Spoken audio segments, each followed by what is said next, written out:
अस्सलामुअलैकुम क्लास। आज के लेक्चर में हम पढ़ेंगे रेगुलर एक्सप्रेशंस के बारे में।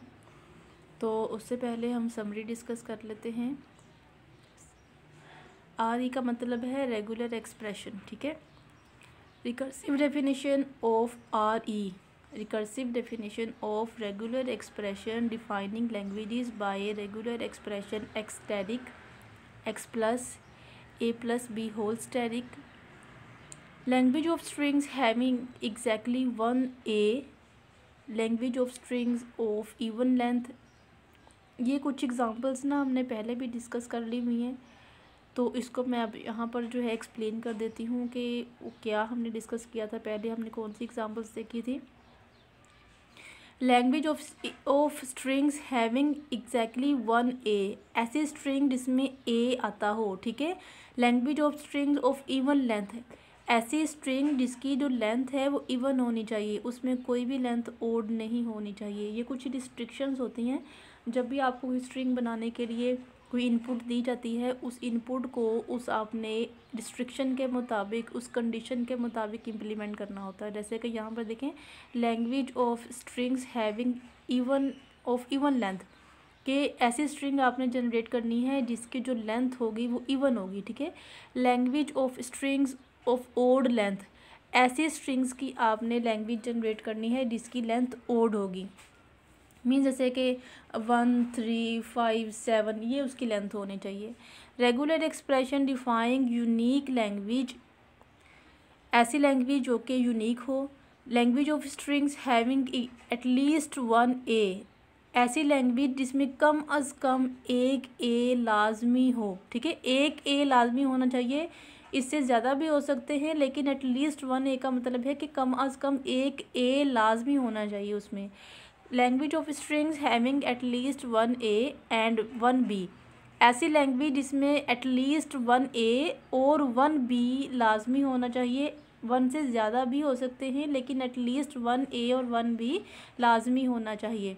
Language of strings starting with double A and ending in double B, ऐसी लैंग्वेज जो कि स्टार्ट होती हो डबल ए से और एंड होती हो डबल बी से। तो जब भी आपने कोई स्ट्रिंग बनानी है, अब यहाँ पर लेंथ का कोई भी डिफाइन नहीं किया हुआ है कि उसकी लेंथ ओड होनी चाहिए या इवन होनी चाहिए। तो लेंथ आप अपनी मर्ज़ी से जितनी मर्ज़ी रख सकते हैं, लेकिन वो स्टार्ट डबल ए से होना चाहिए और एंड डबल बी से होना चाहिए, ठीक है। Language of strings starting with an ending in different letters, ऐसी लैंग्वेज आपने बनानी है जो कि एक जो स्टार्ट है किसी और लेटर से हो और एंड किसी और लेटर से हो। फॉर एग्ज़ाम्पल, अगर आपको इनपुट में ए बी दिया हुआ है तो वो स्टार्ट ए से होनी चाहिए और एंड बी से होनी चाहिए। स्टार्टिंग और एंडिंग में जो लेटर्स हैं वो डिफरेंट होने चाहिए। ये या और लेंथ वहाँ पर कोई भी हो सकती है, ओड और इवन, क्योंकि यहाँ पर लेंथ का यहाँ पर डिफाइन नहीं किया हुआ। अब देखें रेगुलर एक्सप्रेशन क्या होता है। As discussed earlier that A static generates null single A double A triple A and so on. ये हमने प्रीवियस लेक्चर में भी मैंने आपको बताया हुआ था कि ए स्टैटिक जो है ये नल जनरेट कर सकता है। तो ये जैसा कि हमने पढ़ लिया हुआ है कि ए स्टैटिक अगर हमारे पास है तो उसकी लैंग्वेज क्या जनरेट हो सकती है, नल भी हो सकता है, सिंगल ए भी आ सकता है, डबल ए भी आ सकता है, ट्रिपल ए भी आ सकता है और एंड सो ऑन। और ए प्लस जो है वो क्या जनरेट करता है, ए प्लस नल जनरेट नहीं करता। ये सेम क्लीन स्टार क्लियर की तरह ही काम करता है, लेकिन फ़र्क सिर्फ इतना है कि ये नल जनरेट नहीं करेगा, ठीक है। A plus generates single A double A triple A tetra A and so on. So the language L1 equals to null single A double A triple A and so on and L2 equals to A single A double A triple A tetra A and so on. ये L1 है, ये L2 है, ठीक है। Can simplify by expressed by A static and A plus. ये जो हमारे पास हमारे पास स्ट्रिंग बनाई हुई है ना, इसको हम सिंपली ए स्टैटिक कह देंगे और इस वाली जो हमारे पास लैंग्वेज 2 है उसको सिंपली हम ए प्लस कह देंगे, ठीक है। तो respectively A static and A plus are called the regular expression. और ये जो हमारे पास है ए स्टैटिक और ए प्लस है, इसको हम कहते हैं regular expressions. For L1 and L2, L1 और L2 के लिए हम इसको रेगुलर एक्सप्रेशंस कहेंगे। नोट लिखा हुआ है, देखें, A plus comma A into A static and A static into A generate L2। ठीक है, अब देखें ये जो हमारे पास ए प्लस के थ्रू जो भी स्ट्रिंग हम जनरेट करवाएंगे, जो भी लैंग्वेज हम बनाएंगे, ए इंटू ए स्टैटिक के थ्रू जो भी लैंग्वेज हम बनाएंगे, ए स्टैटिक इंटू ए के थ्रू जो भी लैंग्वेज हम बनाएंगे, ये सारी की सारी किस कैटेगरी में फॉल करती हैं? ये सारी की सारी लैंग्वेज 2 में फॉल करती हैं। लैंग्वेज 2 हमारे पास क्या थी? लैंग्वेज 2 हमारे पास ये थी। सिंगल ए जनरेट होता है, double A, triple A, tetra and so on. ये हमारे पास किस लैंग्वेज 2 हमारे पास किसकी थी लैंग्वेज? ये हमारे पास ए प्लस की लैंग्वेज थी। ठीक है, ए प्लस में आपको मालूम है नल जनरेट नहीं होता, ये सेम क्लीन स्टार कलर की तरह ही काम करता है। Recursive definition of regular expression. Recursive definition regular expression की, जैसा कि हमने पीछे पढ़ लिया हुआ है कि रिकर्सिव डेफिनेशन को हम तीन स्टेप्स में हम जो है वो डिस्क्राइब करते हैं। पहला स्टेप इसका क्या है? Every letter sigma including null is a regular expression. जो भी लेटर जो है वो सिग्मा में हम जनरेट करवाएंगे, वहाँ पर नल भी हो सकता है, तो ये रेगुलर एक्सप्रेशन भी आता है। स्टेप 2 क्या है? If R1 and R2 are regular expression. अगर R1 और R2 रेगुलर एक्सप्रेशन है तो R1 भी रेगुलर एक्सप्रेशन में होगा, R1 इंटू R2 भी रेगुलर एक्सप्रेशन में होगा, R1 प्लस R2 भी रेगुलर एक्सप्रेशन में होगा, और R1 स्टैटिक भी रेगुलर एक्सप्रेशन में होगा, और आल्सो रेगुलर एक्सप्रेशन। ठीक है, ये सारे के सारे रेगुलर एक्सप्रेशन भी होंगे। स्टेप 3 देखें, nothing else is a regular expression. इनके अलावा कोई भी रेगुलर एक्सप्रेशन नहीं होगा। ठीक है, अब मेथड 3 हमारे पास रेगुलर एक्सप्रेशन का है। Consider the language L equals to null X, single X, double X, triple X and so on of strings defined over sigma equals to X. We can write this language as the clean star clear of the alphabet sigma, or L equals to sigma star equals to X static. This language can also be expressed by the regular expression X static. हम इस language को regular expression के through भी define कर सकते हैं, X static के through.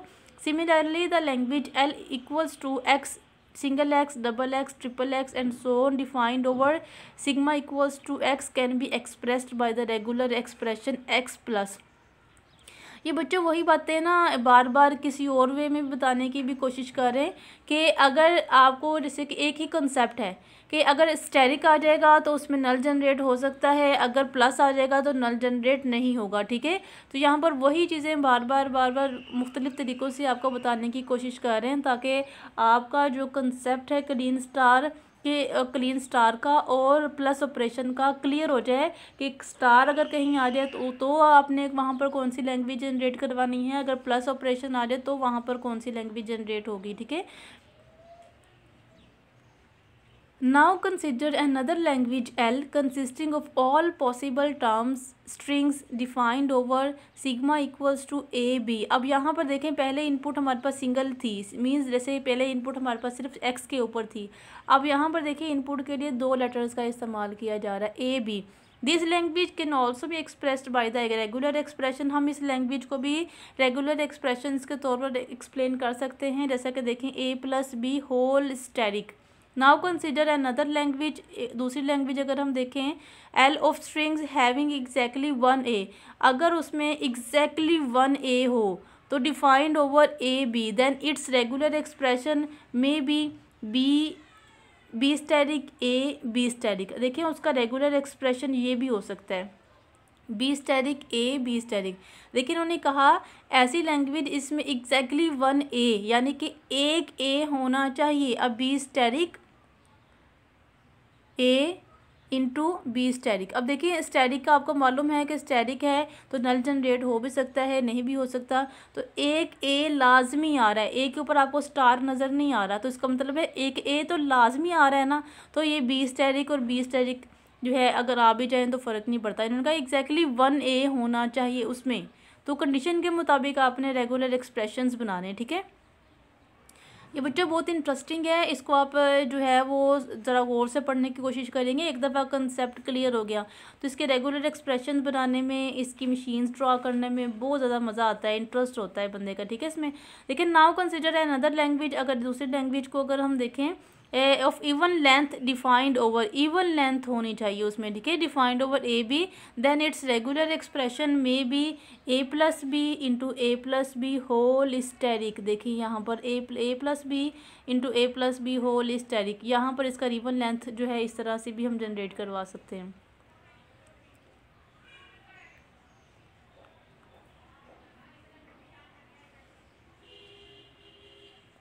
Now consider another language of odd length, यहाँ पर ओड लेंथ होनी चाहिए, defined over sigma equals to A B, then it's regular expression में भी। देखिए ओड लेंथ यहाँ पर हमने जनरेट करवानी, तो उसकी ओड लेंथ क्या हो सकती है, A plus B A plus B A plus B whole steric.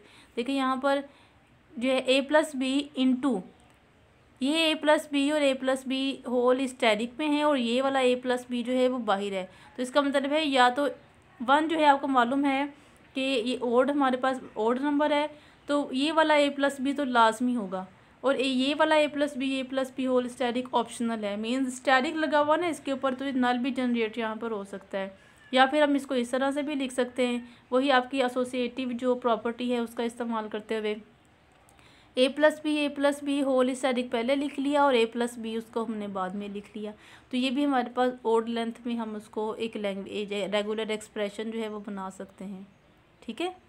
बच्चों समझ ना आए ना तो आप मुझे कमेंट करके पूछ लेना, और इसको जो है अच्छी तरह से समझ लेना। अगर ये समझ नहीं ना आया तो नेक्स्ट जो हम भी पढ़े, जो भी चैप्टर्स हम कवर करेंगे उसके समझ नहीं आनी है आपको, तो यहाँ पर अच्छी तरह से समझ लेना रेगुलर एक्सप्रेशन हम कैसे बना सकते हैं। थोड़ा खुद भी कोशिश करना, और ना समझ आए तो मुझसे पूछ लेना। रिमार्क क्या है, it may be noted that a language may be expressed by more than one regular expression. ये नोट करना है आपने कि लैंग्वेज जो है ये एक से ज़्यादा रेगुलर एक्सप्रेशंस के थ्रू भी हम डिफ़ाइन कर सकते हैं। ज़रूरी नहीं होता कि एक ही रेगुलर एक्सप्रेशन के थ्रू ही हम लैंग्वेज को डिफ़ाइन कर सकते हैं, एक से ज़्यादा रेगुलर एक्सप्रेशंस का भी है। जिस तरह से हम C++ में प्रोग्राम लिखते थे ना, एक आउटपुट हमारे पास है, उसको अपनी मुख्तलिफ तरह के लॉजिक लगाकर हर जो प्रोग्रामर या हर डेवलपर जो होता है अपनी लॉजिक लगाता है और अपना उसको प्रोग्राम डिज़ाइन कर सकता है। उसमें कोई रिस्ट्रिक्शन नहीं होती कि एक प्रोग्राम बन गया तो उसका सिर्फ एक ही प्रोग्राम बनेगा, बाकी प्रोग्राम बन नहीं सकते।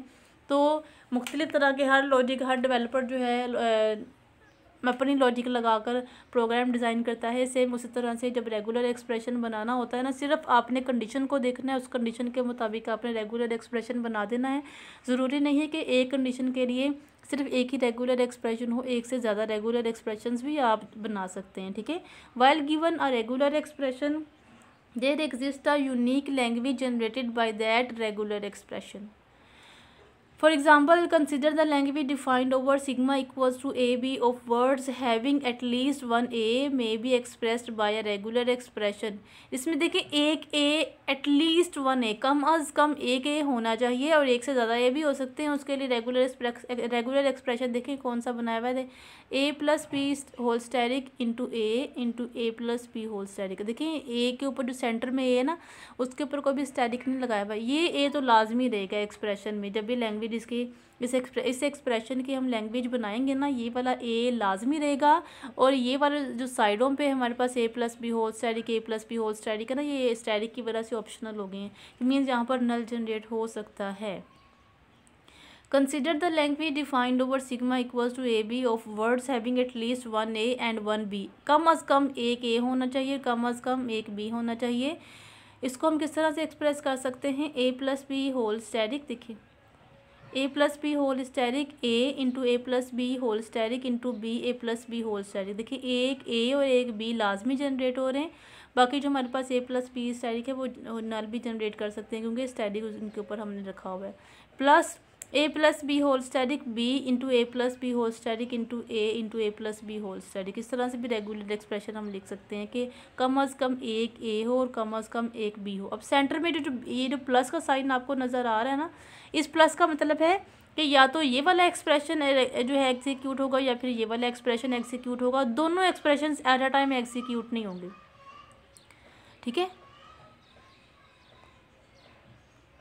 Consider the language defined over sigma equals to AB of words starting with double A and ending with double B अच्छा जी, ये हमारे पास है कि एक कंडीशन है कि आपने एक ऐसा रेगुलर एक्सप्रेशन बनाना है जो कि स्टार्टिंग जो है उसका डबल ए से हो और एंडिंग डबल बी से होना चाहिए।